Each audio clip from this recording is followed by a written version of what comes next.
Gente querida, eu quero ler para nós aqui em Mateus, no capítulo 16, primeiro afirmar que o contexto do que está dito aqui é Jesus indo com os discípulos na direção norte de Israel, para Cesareia de Filipe, e ele perguntou aos discípulos dele o que o povo dizia acerca dele. Aí os discípulos começaram a dizer: uns dizem que tu és João Batista, que tinha acabado de ser executado, decapitado, como se o espírito de João Batista tivesse entrado em Jesus. Outros dizem que tu és Elias. Aí nesse caso seria uma reencarnação. Todas essas coisas comuns na interpretação do povo, embora alheias, alienígenas e totalmente avessas ao ensino total da Escritura. E outros ainda diziam que ele era Jeremias, ou mesmo qualquer um dos profetas. Aí Jesus perguntou aos seus discípulos: mas e vocês? Quem é que vocês dizem que eu sou?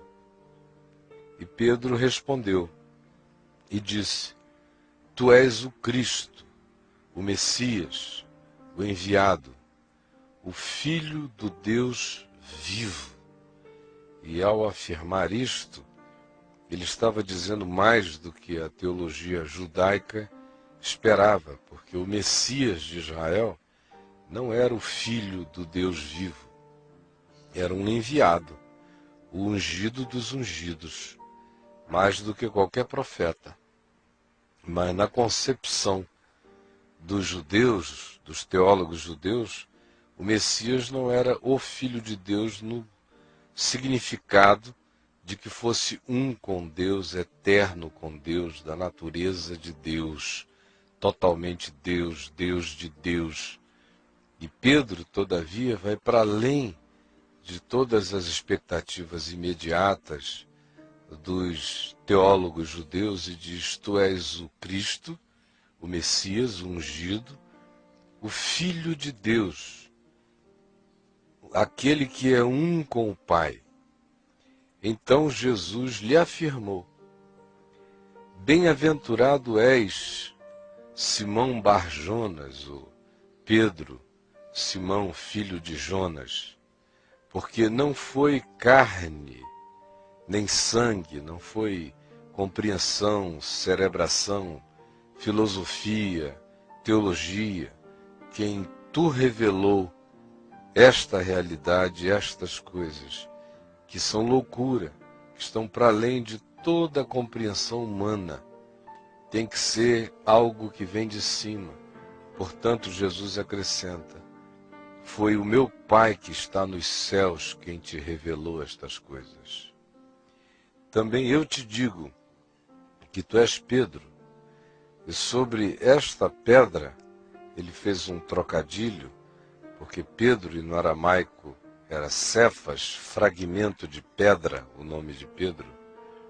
Tu és um fragmento de pedra, mas sobre esta pedra da tua confissão de que eu sou o Cristo, o Filho do Deus vivo, eu edificarei a minha igreja, ou a minha congregação, literalmente, os tirados para o ajuntamento, para a reunião.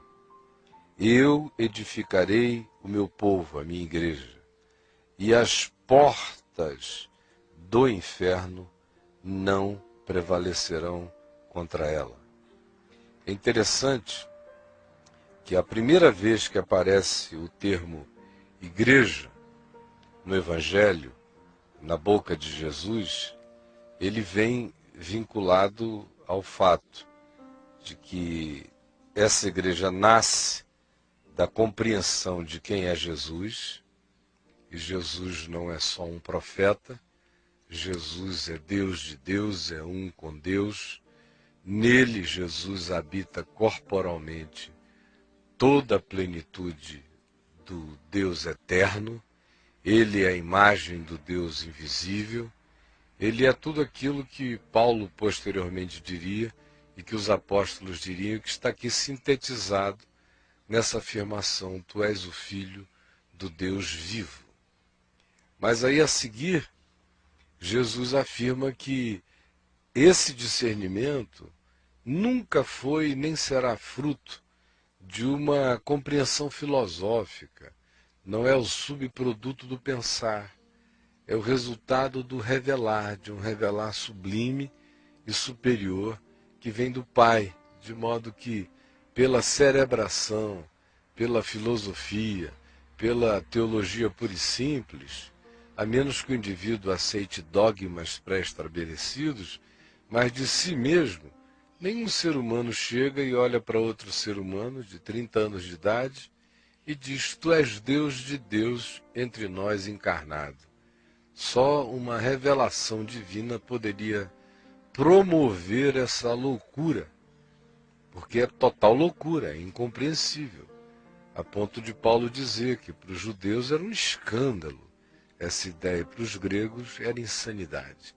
Não dava para conceber tal coisa, que o eterno, Criador de todas as coisas, de todos os mundos, de todos os universos, de todas as existências, estivesse encarnado naquele homem, absolutamente homem, na presença deles, e que não fosse apenas uma emanação divina, mas que ele fosse a encarnação plena de Deus, como diria depois o escritor de Hebreus, que nele, naquele Jesus que ali estava, se poderia identificar e ver a expressão exata do ser de Deus, quanto à relacionalidade de Deus com as criaturas humanas e com todas as criaturas que possam responder à relacionalidade. Jesus mesmo veio a dizer aos seus discípulos depois: eu e o Pai somos um. Mas a terceira coisa que se diz, e preste atenção nela, porque esta é a minha ênfase nesta manhã, é a seguinte: Jesus disse que esta igreja, que ele nomeia pela primeira vez aqui, não antes, e menciona apenas uma outra vez depois, ela seria esse povo da confissão de que Deus estava em Cristo e que Cristo é Deus em plenitude, que esta era a pedra angular sobre a qual esta congregação da fé no planeta se edificaria, se estabeleceria. E a terceira coisa que Jesus diz é que esse povo dessa fé viveria sempre nos portões do inferno. O trânsito deles era um trânsito por dentro daquilo que de mais perigoso haveria e que eles venceriam os portões do inferno. Eles não estariam fugindo desse conflito. Ao contrário, eles estariam indo aos portões do inferno, a tal ponto que Jesus dizia: as portas do inferno não prevalecerão contra este meu povo, contra essa gente que carrega essa consciência, uma consciência que haveria de crescer muito mais na vida deles, na minha, na sua, de todos os que caminham todos os dias discernindo o significado de Jesus para nós. E é aí que eu queria deixar a minha ênfase com você neste dia. Aqueles que são discípulos de Jesus, que receberam a revelação de que Deus estava em Cristo, reconciliando consigo mesmo o mundo, e que Jesus é Deus de Deus encarnado, manifesto entre os homens, e que tudo quanto de Deus se possa conhecer em Jesus está revelado aos nossos sentidos e percepções, uma vez que a gente tem a revelação de que em Jesus estava Deus, uma vez que se tem a revelação de que Deus estava em Cristo, reconciliando consigo mesmo o mundo, não imputando aos homens as suas transgressões, nós somos edificados com essa compreensão nessa rocha imutável e inegociável que não está aberta para discussões. Por que que eu estou lendo, praticamente apenas lendo, estas coisas para nós nesta manhã? É porque tudo que nós fazemos não tem nenhum sentido se não for sobre esta base aqui. É tudo totalmente desnecessário. A gente pode fechar as portas de todos os lugares, de todas as casas abertas para comunhão. Todos os templos podem ser aferrolhados. Todas as rádios evangélicas sejam desligadas. A VMV-TV saia do ar. As sociedades bíblicas sejam queimadas. As editoras sejam vandalizadas e os livros todos jogados no esgoto. Todos os missionários sejam retirados dos campos de pregação. Todos os púlpitos sejam transformados em madeira de fogueira. E aqueles que hoje são de mármore ou de outras coisas, que sirvam para a construção de casas e mutirões de pobres. Que todas as nossas ações, todos os nossos orfanatos, todas as nossas obras sociais, todos os nossos cânticos, todos os nossos cultos, todos os nossos esforços, tudo isso cesse para o bem da humanidade. Se o Espírito que esteja sobre nós não seja esse Espírito que nesses últimos 40 minutos eu venho falando acerca dele. Se não for conforme eu venho dizendo, e não é porque eu venho dizendo, eu só venho lendo o que Jesus e o que a palavra nos diz, mas com uma consciência tão esmagadora sobre mim, que eu digo, é o que eu venho dizendo apenas porque é o que eu venho repetindo de Jesus e dos apóstolos. É com essa veemência e convicção que eu afirmo a vocês. Fechem as portas, vamos embora. Não vai fazer falta como não faz. Vai até melhorar o planeta. Vai melhorar o planeta. Porque esse planeta piorou demais, porque nós abrimos portões para o inferno em nós. E não entramos pelas portas do inferno. Quem é que pode dizer honestamente, lendo a história, que aquilo que se chama igreja na história tem prevalecido sobre as portas do inferno? Quem? Certamente nenhum historiador, só um alienado que não conheça nada de história. Nenhum sociólogo, nenhum antropólogo, nenhum teólogo que não seja um surtado tomado por alguma seita e que assim se intitule de teólogo e seja de fato um burrólogo.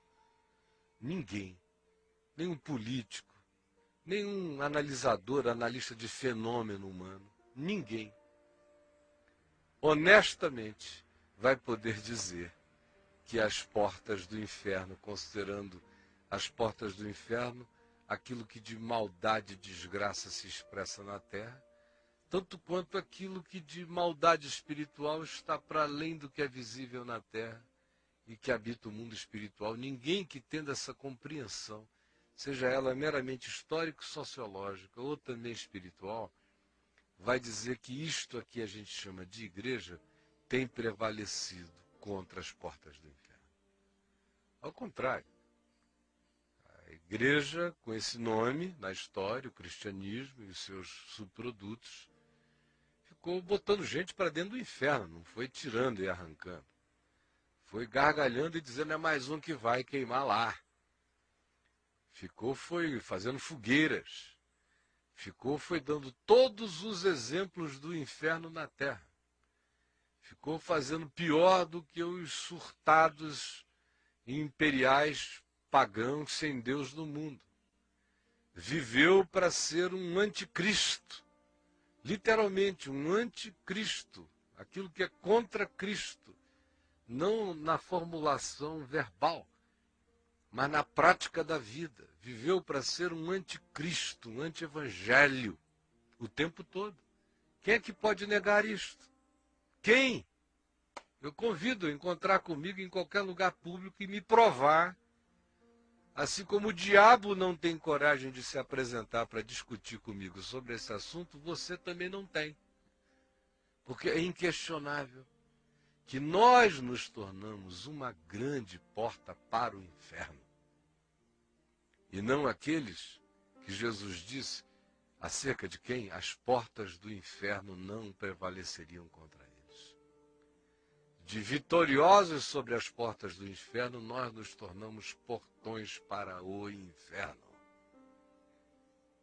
Com os nossos ódios e cobiças, amarguras e desuniões e partidos, e ambições, e desejos de conquista, de domínio, feito em nome de Deus o tempo todo, com as nossas venetas transformadas em profecias ungidas, as nossas carnalidades expressas como revelação do Espírito, dividindo tudo, com a nossa falta de ênfase no acordo, na comunhão, em torno do Evangelho, não é na média política, é no acordo em torno do absoluto de Jesus e do Evangelho, daquilo que é inquestionável, da pedra proposta de esquina de Jesus, do que está dito, e que qualquer um que não queira falsificar a palavra sabe que isto é o que é. Sem um acordo em torno disso, nós somos portão para o inferno. Só isso. Aí a gente pode comprar canais de TV, de rádio, pode fazer campanhas para mandar missionários para o fim do mundo, pode levantar bilhões em dinheiro, podemos erguer templos e catedrais majestosas e só abrindo mais portas para o inferno, mais portas para o inferno. Enquanto cada um odeia o outro, não existe unanimidade nem em cima daqueles que estão naquele palco, cada um querendo que o outro saia para ele tomar a vez. É uma coisa do diabo. Se a gente tivesse os olhos espirituais abertos para enxergar, a gente ia sair correndo, dizendo, meu Deus, quanto diabo nesses lugares, quantos demônios, quantos satanases. É o culto às serpentes e aos escorpiões que está acontecendo. E a gente fica pensando que porque estão lá dizendo os guerreiros se preparam para a grande luta. É Jesus o capitão que avante os levará. Que Jesus está presente. Não está não. Só tem diabo gargalhando da palhaçada. E um com ódio do outro. É irreconciliação para todos os lados. É desamor, é falta de perdão, é mágoa. Mulher magoada com o marido com a mulher, pais com os filhos, filhos com os pais, pastor contra pastor, gente tramando uns contra os outros. Cada ajuntamento não é uma sinfonia, é um pagode desafinado, doido, desencontrado, cada um tocando o que quer, no ritmo que quer, uma loucura. E ainda usando os instrumentos para matar os outros, para ferir, para machucar. Olha, a Sapucaí, na sua harmonia, chegando à apoteose no carnaval, é o antissímbolo do que a igreja se tornou. Porque nem para fazer carnaval essa igreja consegue chegar a uma conclusão. É ódio na passarela. Nem as alas vão juntas, não tem nada. Para definir um mestre-sala, eles se matam. A apoteose é uma desgraça. É gente caindo para todo lado morta. Até o carnaval nos dá lição de acordo contra a desordem dos nossos desacordos, da nossa falta de alma, da nossa falta de amor, de respeito, de perdão, do nosso desencontro. Nós somos o portão do inferno. Foi isso que nós nos tornamos, um anticristo na terra, contra o Evangelho. Agora, você me ouve e diz, o Caio é um exagerado. Eu vou viver na pureza do que você chama de meu exagero, com boa consciência para com Deus. dizendo a você que ou a gente se converte a isso, a começar da nossa conjugalidade, das nossas famílias, dos nossos vínculos, das nossas relacionalidades, ou nós somos um portão para o inferno, cada um de nós.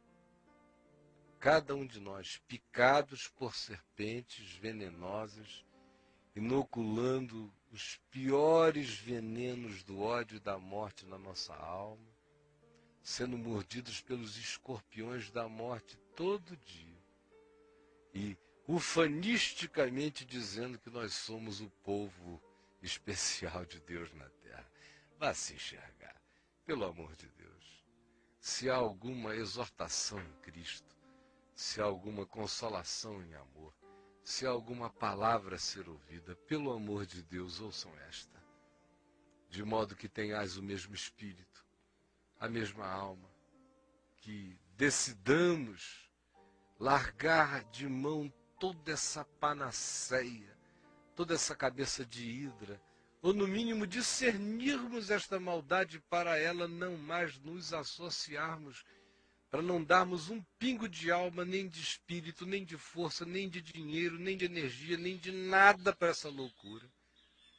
E procurarmos não apenas boicotar essa maldade que está aí, praticada em nome de Jesus, mas nos unirmos na simplicidade em torno daquilo que produz um só espírito, uma só alma, um só coração, uma só fé, uma só vocação, uma só herança na glória, um só chamado, e que glorifica o nome do nosso Deus e Pai, o qual é sobre todos, age sobre todos, está em todos, em todo aquele que não faz oposição como um Satanás ao amor, como reconciliação, como encontro, em todo aquele que não quebra a harmonia da graça, em todo aquele que considera um privilégio da graça padecer por manter o evangelho intacto em sua qualidade na nossa vida, crendo em Jesus e também padecendo pela verdade do evangelho. Que o Espírito de Deus tenha dado a você e aprofunde em mim essa disposição, essa compreensão, para que a gente não fique fazendo parte dos portões do inferno, para que a gente não continue a ser porteiros abismando pessoas para dentro dos portões do engano, em nome de um Jesus mentiroso, de um outro Jesus, de um outro Espírito, de um outro Evangelho, enganando alminhas humanas, enquanto o diabo diz: meus filhos, trabalhem, trabalhem, trabalhem, porque com a ajuda de vocês, até os demônios tiram férias. A minha oração é que esse entendimento apareça na gente, para que de portões para o inferno, nós nos tornemos naqueles que vencem as portas do inferno, que só são vencidas quando a gente carrega essas marcas da confissão sincera e verdadeira de quem é Jesus em nós, não como uma doutrina, mas como aquele a quem nós repetimos a vida todo dia em fé. Tendo como marca o acordo feito não pela supressão da nossa individualidade, mas pela superioridade do espírito de perdão sobre qualquer que seja a aresta de desencontro humano. Com a consciência de que o poder espiritual decorre dessa unidade, desse espírito de reconciliação. E sabendo que aonde não há esse espírito de amor e de reconciliação, o que existe é um portão aberto para Satanás. Seja na minha vida pessoal, seja na minha conjugalidade, seja na minha família, ou seja nesse ajuntamento que a gente chama de igreja, seja o ajuntamento local, ou seja, os milhares de ajuntamentos que competem uns com os outros. E o melhor exemplo disso é o que a gente viu na história das cruzadas, quando a cristandade europeia resolveu mandar hordas e hordas de guerreiros cristãos que odiavam-se entre si mesmos para irem tomar a Terra Santa, obedecendo a interesses econômicos e políticos do papado. E cada principado e reino mobilizado obedecendo a próprios interesses mundanos imediatos. E cada uma daquelas denominações e ordens para lá enviadas, cada uma brigando uma pela outra pela custódia e dominação da chamada desgraçada Terra Santa, que, como diz Paulo em Gálatas 4, é uma Jerusalém terrena que só gera para a escravidão. Não gera para a libertação de ninguém. Só gera para produzir a obsessão do sagrado. E cada um querendo controlar o sagrado, transformando Jerusalém na maior macumba geográfica existente no planeta há milhares de anos. Senhor Jesus, por favor, ilumina a nossa mente para que compreendamos. É o que eu te peço, para que compreendamos.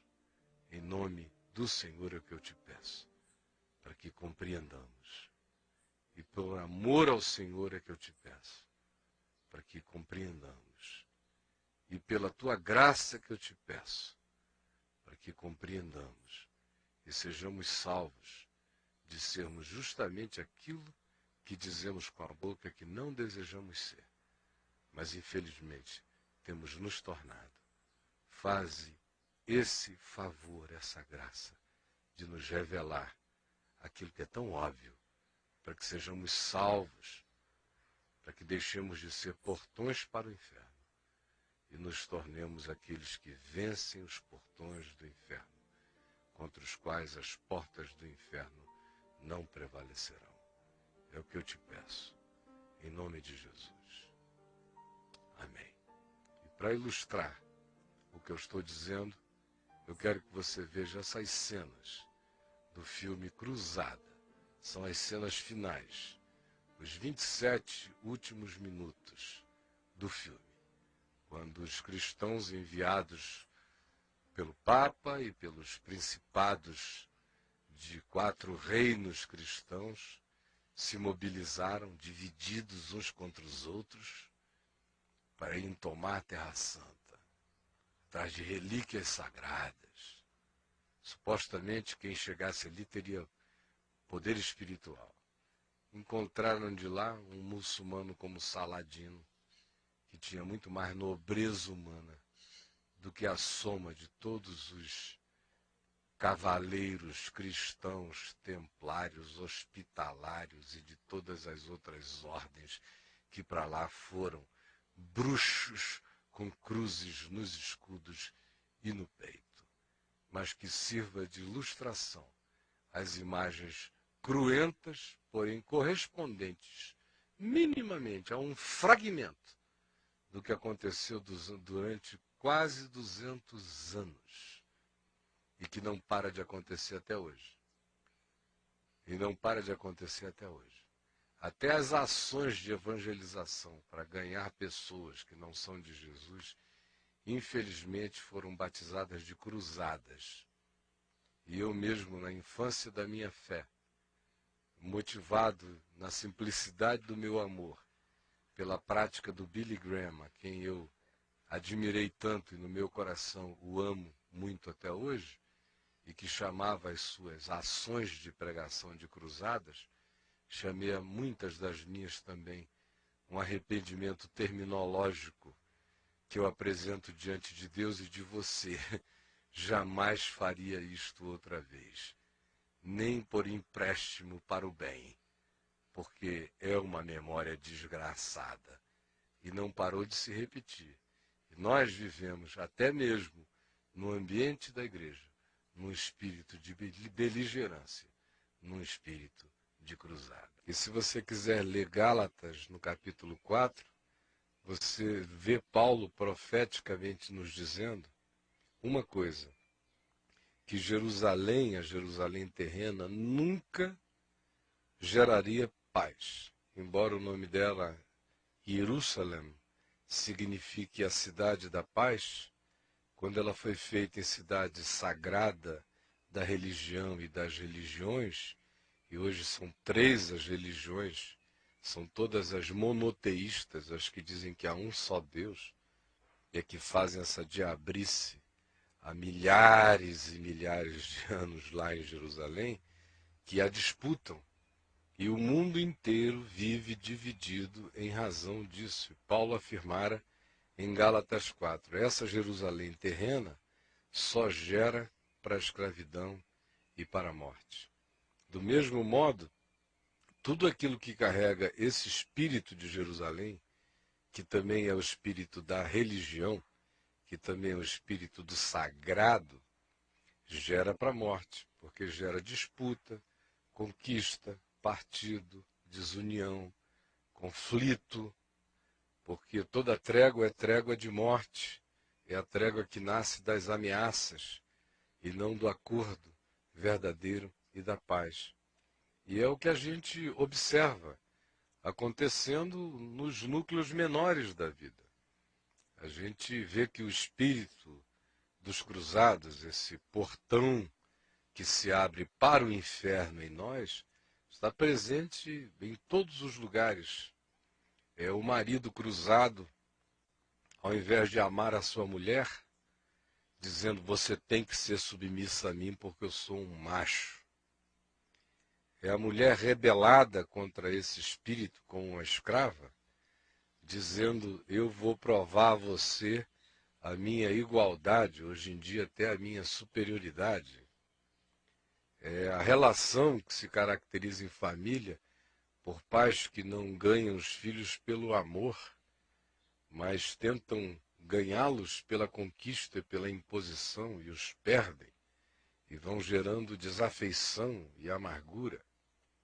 É o mesmo espírito que você vê reinando na igreja local, aonde um manda, outros obedecem e obedecem com a língua cheia de veneno do inferno, com ódios amargurados. É o mesmo espírito que a gente vê nas cidades, as disputas, quem é que tem o ministério maior, a igreja maior, ou até quando esse contingente chamado cristão se une nas suas desuniões, entre eles cada um em guerra contra si mesmo, mas se unem para enfrentar uma outra religião, um outro poder, uma outra potestade política ou religiosa, para eles não perderem seu espaço na Jerusalém terrena e das conquistas. Essa guerra de ministérios para lá e para cá, cada um querendo ter a maior igreja, querendo ter a maior expansão, querendo ter as maiores visibilidades. Eles são tão torpes que conseguem até anunciar com glória e exaltação que estão construindo o maior templo, a maior catedral, os números que são cultuados para todo lado, a grana que ganhou supremacia absoluta. Bom, por que eu estou dizendo isso no dia de hoje? A nossa ênfase aqui tem sido sempre existencial. Medo, depressão, desespero, pânico, sexualidade, os conflitos humanos de todos os dias. Mas é indubitável que a grande matriz que até mesmo gera esses conflitos humanos que a gente trata deles todos os dias aqui, é essa matriz de uma igreja que deixou de ser igreja, que só guarda o nome e que se tornou um portão do inferno, que está lotada de demônio para todo lado, de hipocrisia, de ódio, de malquerência, de capricho, de disputa, de competição. São egos volumosos, demoníacos, se impondo uns sobre os outros. É isso que a gente assiste, e o diabo entrou e as serpentes e escorpiões fizeram seu covil junto com as raposas e os lobos e toda sorte de entes espirituais perigosos, nesse lugar, nessa ambientação onde não reina amor, onde só reina o ódio, a disputa, a contradição, a briga, a vaidade, e a gente continua cantando, cantando e cantando e cantando, que as portas do inferno não prevalecerão contra a igreja, e o inferno rindo, gargalhando, escancaradamente dentro daquilo que a gente chama igreja. Então, não me ouça como alguém que está aqui dizendo coisas ácidas. Meu coração é cheio de amor, na esperança de que, se há alguma exortação, se há alguma consolação no Espírito Santo, se há alguma palavra de graça a gerar no coração de alguém, de alguns, alguma compreensão, que seja essa que prevaleça. Afinal, Jesus não disse: quando todos os concílios da terra concordarem a respeito de alguma coisa no meu nome, isto acontecerá e será realizado nos céus. Jesus disse que eram dois. Basta dois começarem a entrar em acordo e pedir. Três. Ele não estava pensando em muita gente. Ele estava pensando na multiplicação de células de amor e de graça, espalhadas em famílias, em casas, em encontros humanos, simples e puros, mas em acordo, em perdão, em inclusão, em generosidade, sem o preconceito demoníaco que cria fossos e valas de separação. É nesse nível que a gente tem que ir trazendo a solução para dentro de nós mesmos. Agora, se você ficar esperando que os cardeais dessa religião que está aí se convertam, sua esperança é vã. Se você ficar esperando que os tiranos e dominadores religiosos, os megalômanos, cheguem à conclusão acerca do Evangelho, a sua esperança é vã e você vai morrer frustrado. Por isso, ouça a palavra de Jesus, que diz: onde estiverem dois, talvez três, mas em sinfonia de amor e de perdão e de graça, aí a qualificação supra-universal estará presente, porque eu ali estou no meio deles. Então não se sinta derrotado, porque você veja as grandes construções e monumentos humanos dedicados ao espírito dos cruzados e à vitória dos demônios. Esqueça isso tudo. É hora de esquecer isso tudo. A revolução do Evangelho é simples. São dois em acordo, três em acordo, unidos numa casa, num quarto, em algum lugar, orando, sem espírito de beligerância, purgando o coração de todo ódio, entregando esse reino dos céus, cheios de batalhas e bandeiras do inferno, a quem quer que seja o Deus dele.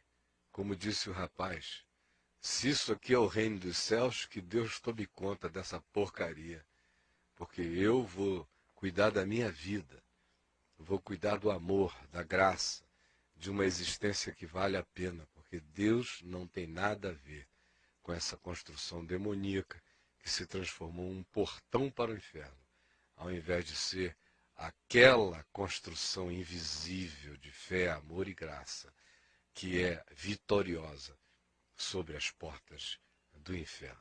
E eu repito, não precisam mais do que dois ou três indo entendendo isso. É na multiplicação infinda desses acordos de amor que a gente não vai ver com os olhos, mas vai ver o resultado estabelecendo-se na terra aqui e ali, por um milagre da ação do Espírito Santo que sopra onde quer e aonde ninguém exerce controle humano nem sobre dominação sobre a palavra do Evangelho, que tem que continuar, tem que ficar livre entre nós. Vendo agora o filme, né, o finalzinho do filme que você estava nos contando e nos mostrando, e pensando que todo movimento que desloca do nosso coração, de um coração grato, de um coração pautado em amor, e coloca ele em qualquer outra coisa, instituição, movimento que seja, a prioridade, a importância de vida, vai cair nesse tipo de cruzada. E a cultura e a sociedade que a gente vive hoje é pautada e parte dessa referência religiosa que, independente de onde venha, não privilegia esse movimento, essa atenção ao coração e aquilo que Jesus disse. Então, qualquer movimento em direção a Deus, eu acho que vai passar ao largo e distante dessas instituições, esse tipo de cruzada que, como a gente viu no filme, pode ser um pouco chocante para quem está vendo ali as imagens das pessoas sendo atingidas, mas eu acho que é uma metáfora perfeita para o que acontece hoje em dia, seja no ambiente religioso ou social. A gente vive em níveis diferentes, com cenários diferentes, a mesma coisa que a gente viu no filme. É verdade. Infelizmente. E isso tudo é fato. Eu já fui a Israel 35 vezes. E você vê como aquele país é marcado por esse espírito aí. E como Jerusalém é a simbolização daquilo que Paulo diz, e sobretudo o espírito religioso faz, porque empresas lutam contra empresas, governos contra governos, mas lutam em nome das suas ideologias e bandeiras. Mas a religião faz isso em nome de Deus, em nome do Eterno, do Criador da vida, do justo, do santo. É O horrível. cristianismo em nome do Deus que é amor. É horrível. Aí o diabo diz, olha, os outros já me dão muita alegria, mas vocês são o meu gozo infernal. Caio, aquela igreja de Santo Sepulcro é dividida ali o espaço e O pau canta ali dentro. pau canta. Cada um pode ter. Se um passar a linha do outro, os caras saem no tapa. No É tapa. uma coisa ridícula. E aquela lá de Belém, a da Natividade, eu já vi padre se engalfinhar ali de de uma denominação armênio contra um copto, contra um romano, Os ortodoxos. contra um ortodoxo. O pau canta, meu amigo. O cara pega, é cacete mesmo, sai no tapa. É briga lá dentro. Lá dentro. Lá Para ver dentro. por que buraco se entra para visitar a suposta gruta do nascimento de Jesus. Agora imagina como é que fica o povo, né? Que está ali ouvindo e vendo tudo aquilo. Por isso que fica cada vez mais claro, acho que espero que para quem nos assista também, que o caminho da simplicidade, da consciência de que Deus é amor e aquele que o segue ama, simplesmente assim, é o caminho, né? Quando a gente começa a complicar demais no coração e virar defensor da minha fé, brigando com fulano porque não faz parte dela, é sinal que tem alguma coisa errada, né? Jesus já não está presente na minha consciência, o Evangelho não entrou em mim. Basta isso. Basta isso. Você comentou do Billy Graham no começo. Eu vi recentemente um trecho de uma entrevista dele para o David Letterman, se não me engano. Eu não sei se você viu. E ele perguntava, e foi uma pergunta até capciosa, ele dizia o seguinte: você é um cristão, mas tem muita gente aí que não crê em Jesus, alguns até que dizem crer, outros que não creem. E esse povo vai para o inferno e você vai para o céu, você viu? E ele comentou que ele já passou dessa fase, que não cabe a ele dizer, que tomara que todos vão para o céu, não cabe a nós dizer quem vai para o céu, para o inferno, quanto mais usar como referência se crer como eu, se disser como eu digo, se pensar como eu penso, né? Mas o que me chamou a atenção, uma das coisas que me chamou a atenção nisso, foi que eu vi isso no YouTube e eu gosto de ver os comentários embaixo. Aí é descendo a lenha. Mas um específico me chamou a atenção que dizia o seguinte: é bonito, é belo, é virtuoso, mas não é bíblico, portanto é mentira. Aí eu fiquei pensando até que ponto, né, se distorce e se usa a Bíblia como código, e você falava dessa formatação mental que as pessoas têm, porque é um condicionamento de exército, né? Os líderes desses grupos têm a intenção de formar exércitos que o promovam, que o defendem, que caminhem cegamente de acordo com aquilo que eles falam. Então a formatação, o condicionamento é um condicionamento militar praticamente. E se pega a Bíblia e se distorce e se retira o espírito dela, justamente para que as pessoas não entendam o espírito da Bíblia e usem argumentos e versículos Só a isolados sistematização para combater doutrinária. isso que o Zezinho falou, que é lindo, que é muito legal, né? E outros exemplos que a gente vê de humanidade, de aproximação entre pessoas, mas que você falou das perseguições contra homossexuais e assim por diante. usando-se a Bíblia para legitimar essas cruzadas. Esses ódios que você, quando conhece as pessoas, fica vendo que elas estão expressando apenas a própria insegurança delas em relação àquilo que as tenta. Aí projetam isso no pobre do outro que está lá no canto dele. Se revela na sua batalha. Né? Ele se expressa, ele se autodenuncia na bandeira que escolhe para guerrear. Porque essa é uma coisa viciante. Isso vicia. Vicia. Tem gente que não pensa em mais nada na vida, a não ser nessa cruzada, nessa guerra sem fim. E vão abrindo portões para o inferno. Cada ser dedicado à conquista, à hostilidade, e que alimenta preconceitos, e que diz, eu sou melhor, ele não é porque não faz parte desse grupo. Tudo isso que a gente vê aí, pulverizado, espalhado com tantas caras, é uma hidra tão monstruosa, apenas constroem na sua realidade portões para o inferno. Ao invés de estarem arrancando e vencendo o inferno, eles são um portão dos mais explícitos e espiritualmente dos mais apreciáveis pelo mundo demoníaco, pelos principados e potestades das trevas, porque é a ironia das ironias, é usar o nome de Jesus para patrocinar a causa de Satanás na Terra. E isso aqui é chocante. Daí não me entenda mal, eu não fico aqui falando do sagrado e da religião por uma obsessão minha. É só porque dentre as expressões do ódio é a mais nojenta e asquerosa, porque é feita sob a presunção de Deus, da fé, da verdade, e vão realizando o espírito do anticristo no planeta. Falando com você, eu lhe digo, tome cuidado, porque isso vira existencialidade. Isso vira um olhar, a pessoa fica enxergando tudo a partir dessa perspectiva. Aí, por exemplo, tem gente que chega aqui, recomendado por um amigo, até forçado. Aí o cara me ouve, ele nem presta atenção no que eu estou dizendo. Se eu não falar exatamente conforme os estereótipos que ele está acostumado, a cultura que ele absorveu, se ele grilar-se do meu chapéu, de qualquer que seja a minha visibilidade, ele não ouve mais nada. Eu não tenho nada a dizer, eu sou uma imagem a ser repudiada. Por quê? Não será porque você já ficou tão doente, tão contaminado, que tendo ouvidos não ouve, tendo olhos não vê, tendo mente não discerne, tendo coração não percebe? Isso gera um entupimento dos mais malignos na vida humana. Por isso é muito mais fácil ministrar a simplicidade do Evangelho de Jesus para qualquer pessoa que não sabe de nada, do que para aqueles que foram intoxicados pela perversidade desse espírito.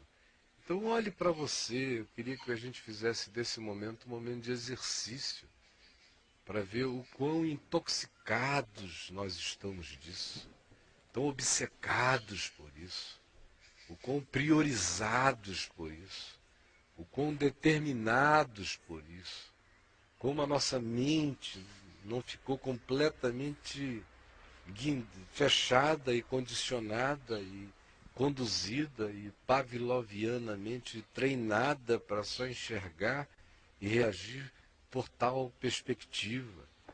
Aí você vê esses movimentos todos do anti-amor no mundo, em nome de Jesus, são cristãos homofóbicos, brigando contra gays, brigando contra tudo, é uma guerra de ódio para todos os lados, caça a hereges, tudo. De outro lado, são aqueles da volúpia, do poder, da ganância e tal. Uns buscando poder, ganância e dinheiro. Outros surtados pelo ódio de matar, roubar, destruir, arrancar, denunciar o tempo todo.